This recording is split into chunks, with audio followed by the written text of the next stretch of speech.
What's your biggest hope to come out of this, John? Well, I mean, I have a lot of friends who are really hurting financially, particularly guys that own gyms, and they're really worried about their means of providing for their family. Yeah. So I feel for those people. Absolutely. Yeah. I hear the stories about people that have been sick with the virus, and you read how people have had somebody they know die, and I feel for those people as well.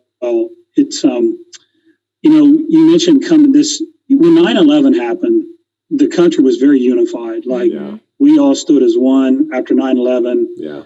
Everybody. And I thought that would happen this time too, but I was 100% wrong. I see a country that's more divided. And when I say divided, it's probably the extreme ends of both sides. Yeah. Whereas I think people like us are probably more in the middle. But the bickering, the constant on both sides, I'm just tired of it. And I was hoping that this would be another opportunity for us, like 9/11, to really,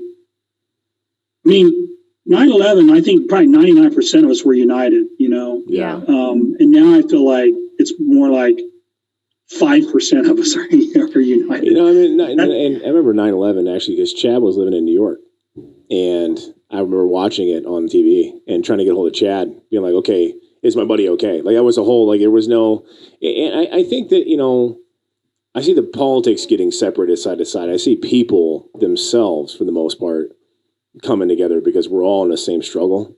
The politicians can have the politics all they want. I think people right now are just like, okay, let's just, I guess I've never seen more support local actually mean something than I have right now. Yeah. And that, it was how many members of ours at the gym, regardless of political affiliation, messaged us and said, hey, and Nick was on the podcast live last week, was in tears on this deal. And we said, regardless if you guys shut down, keep taking my fees.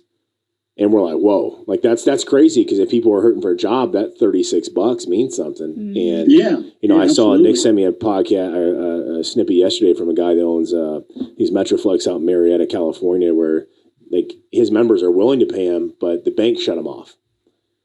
So he can't collect him anyways because of people disputing charges at other gyms.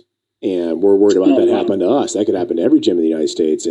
But the guy was positive, I'll be here, all those things. And, we've seen it at Rexius. I've had more web orders and more call-in orders, I should say, than anything else I've ever had in a year. I've had in a month. Call-ins more than web. Web doesn't do, but the call-ins be like, hey, these are my guys, these are my people. And it's been awesome. The amount of people that have reached out, just regardless of people I know that differ from me politically, whatnot, doesn't matter. So I think the politicians can have themselves, and I think the people themselves, we're all supportive. Like, it's my brother's a doctor who's down in Texas. My baby brother works at the UNMC here, which is one of the top infectious disease centers in the nation. He's a doctor down there. And, so we're kind of all over the place. My whole family's medical, so seeing what they're going through, regardless of what side of the aisle they sit on, it's like, I just got love for people right now that we're all. On the real, if you clueless, when I shoot shit, style too crisp, and I let it all hang out like a nudist. Oh, you wanna know who I am? Oh, you wanna know me? Well, I'm the man that you knew. Now you know what it do. I'm a 94, baby.